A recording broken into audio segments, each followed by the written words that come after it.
E aí galera, mais um vídeo pra vocês, dessa vez um vídeo até especial porque eu vou comentar de alguns encadernados da Panini do Capitão América, Capitão América Deluxe. Tendo visto o filme que está passando no cinema aí, que está estourando na bilheteria, eu não vi o filme ainda, eu sei que está sendo super elogiado, a galera está curtindo um monte o filme. Eu acabei ficando de ver, enrolei, não deu certo, mas enfim. E por que eu escolhi esse material do Capitão América Deluxe da Panini? Porque é exatamente essa trama que foi passada para o cinema.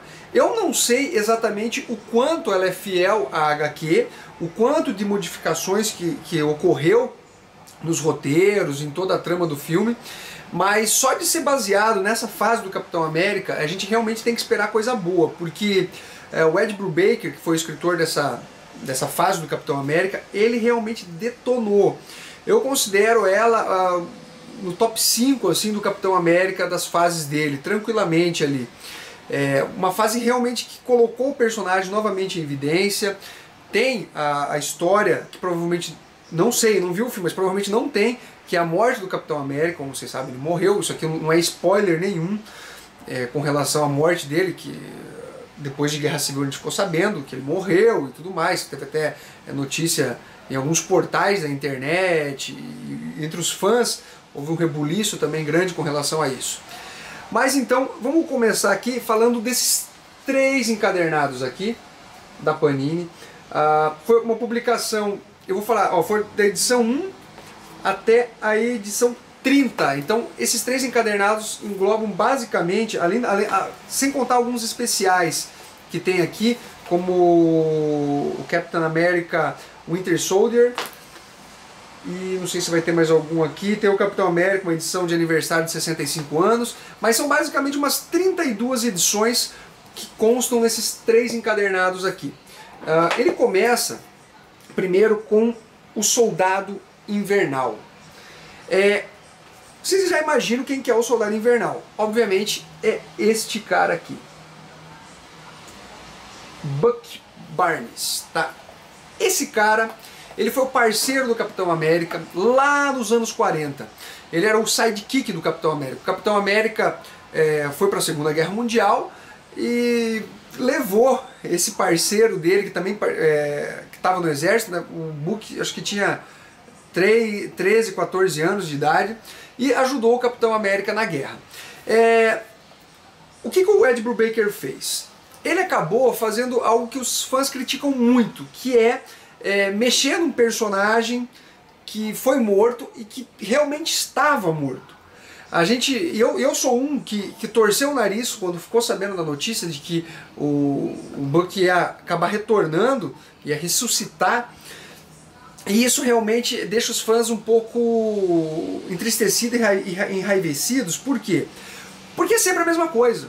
É cíclico, morre e volta, morre e volta, morre e volta, morre e volta. Dá pra contar nos dedos os personagens que morreram e realmente não voltaram. Mas eu também tenho um lado que assim, ameniza essas voltas aí, desde que ela seja bem escrita. Quando você faz uma volta de um personagem que é importante dentro da cronologia do Capitão América, que foi parceiro do Capitão América, ele é sempre mencionado nas histórias do Capitão.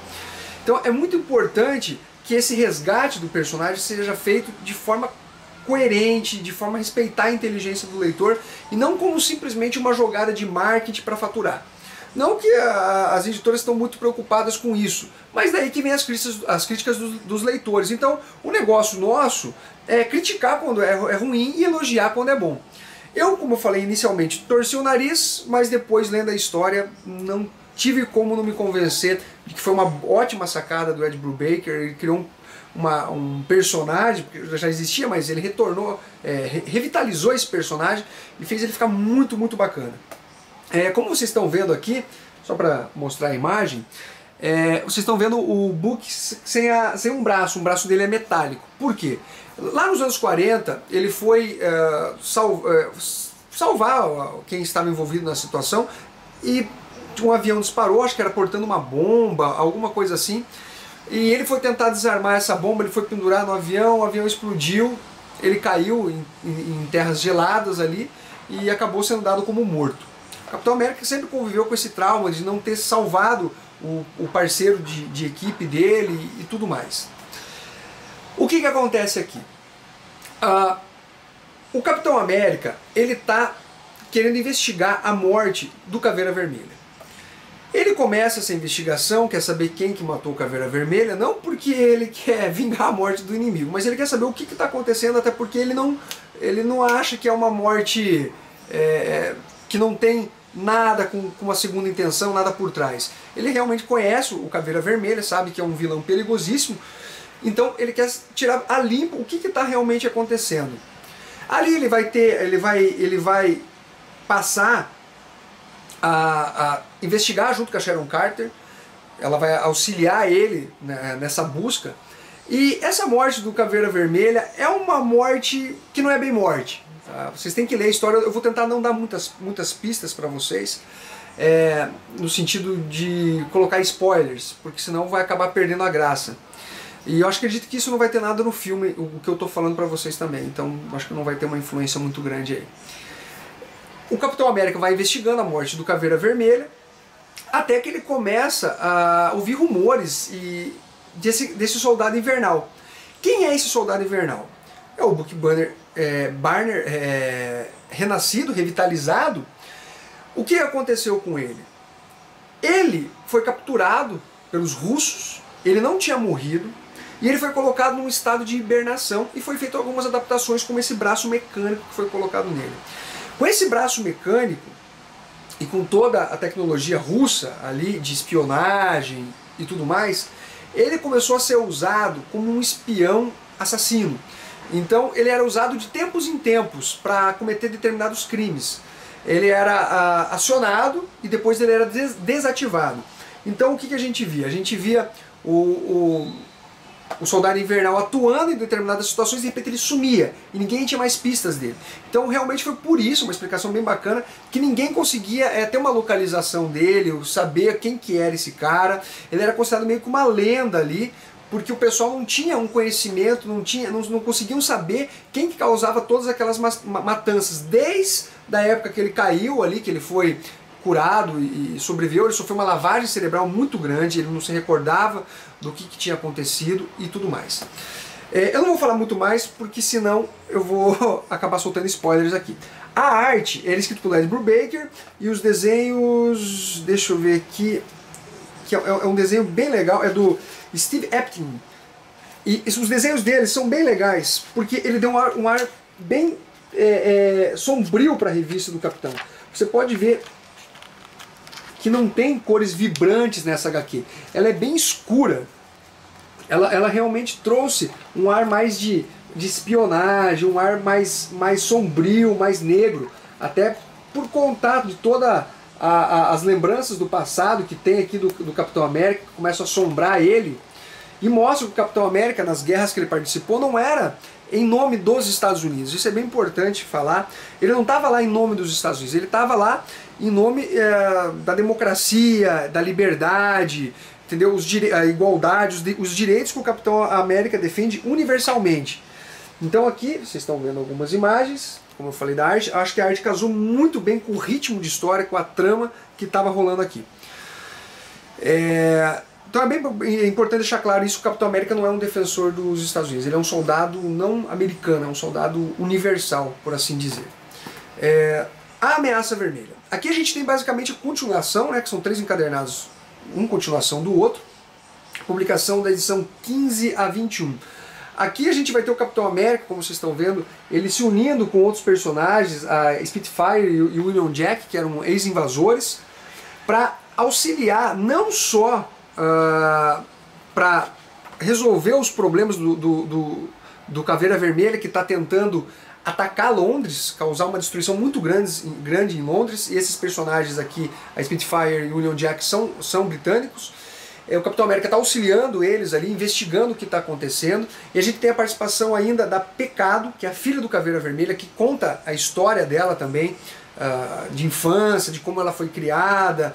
Bem bacana a história dela, achei bem interessante assim, a abordagem que a Ed Brubaker fez. Tem os Ossos Cruzados, que também é um vilão do Capitão América, um vilão bem bacana dele. Então a gente tem basicamente nesse encadernado essa trama do Capitão América tentando impedir a destruição de Londres, com o auxílio de alguns ex-invasores ali, e em paralelo a gente tem também a busca e a tentativa do contato do Capitão América com o soldado invernal, que é o Buck Barnes, né? Então a gente tem basicamente essa trama dentro desse encadernado aqui. Muito legal. Aqui vocês vão vendo a capa, que eu acho, a contracapa, desculpe, que eu acho muito legal. É importante dizer que sempre tem aquela traminha básica do Capitão América lutando com o Soldado Invernal, e depois eles vão se reconciliando. O Soldado Invernal não reconhece o Capitão América, ele sofreu uma lavagem cerebral muito grande, então por isso que ele agia daquela forma e tudo mais. Esses dois encadernados aqui, eles são logo depois do Vingadores A Queda. Então o Capitão América ainda está abalado pelo que aconteceu com os Vingadores, ainda a dissolução do grupo e tudo mais. Aqui, em paralelo com o segundo encadernado, estava rolando Guerra Civil. A Guerra Civil, que foi um dos maiores eventos do universo Marvel, e uma grande saga escrita pelo Mark Millar, eu achei muito bacana. Então a gente vai ver as consequências da Guerra Civil também nesse encadernado aqui, que é a morte do sonho. Vocês já devem imaginar do que se trata esse encadernado aqui. É basicamente a morte do Capitão América. Logo depois da trama dele se entregar em Guerra Civil, ele foi capturado, ele na verdade se entregou, daí foi preso, e no momento que ele está se dirigindo para o tribunal, ele é atingido. Aí a questão fica, quem matou o Capitão América? Quem que foi que atirou? E começa algumas suspeitas sobre determinados personagens ali. Será que foi o Caveira Vermelha? Aqui a gente tem uma volta mais concreta do Caveira Vermelha, mas não como vocês imaginam, tá? Não é um Caveira Vermelha tradicional ali. Vocês têm que ler a história para vocês entenderem de que forma que o Caveira Vermelha está agindo. A gente vê a ascensão da Pecado, que é a filha do Caveira Vermelha, a ascensão dela dentro daquele universo nazista do Caveira Vermelha.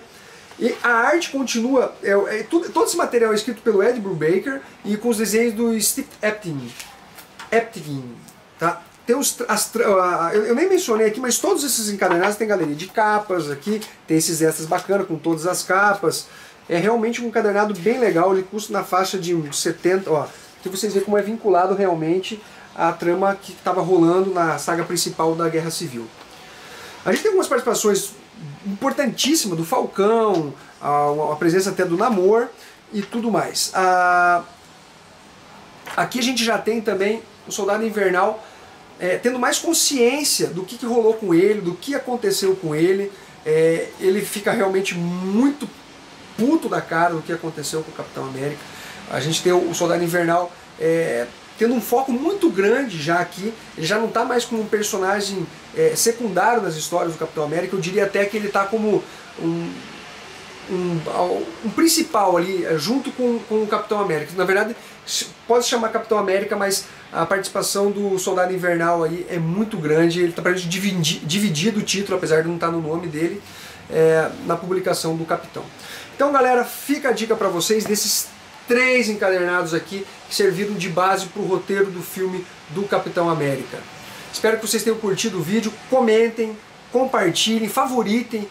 O canal ele cresceu bastante, e então eu quero agradecer inclusive ao Nossa Senhora, ao Augusto. Ele fez uma coisa muito bacana para mim, que foi dar uma revitalizada no canal. O editor, eu acho que ele é profissional, eu nem perguntei para ele, mas eu sei que ele tem um canal também que tira dúvidas sobre edição, sobre internet, sobre computador, eu não entendo porra nenhuma. E o Augusto, cara, ele foi muito bacana comigo, ele deu um upgrade no meu canal ali que eu achei sensacional. Queria deixar aqui os agradecimentos para ele, que me ajudou demais, me auxiliou muito aí, inclusive tá editando alguns vídeos para mim também. Então, Augusto, cara, muito obrigado aí por pela colaboração que você teve com o canal aí. Então galera, o canal tá crescendo, babá. Curtam, compartilhem, comentem, discutam e tudo mais. Um abraço para vocês aí, até mais.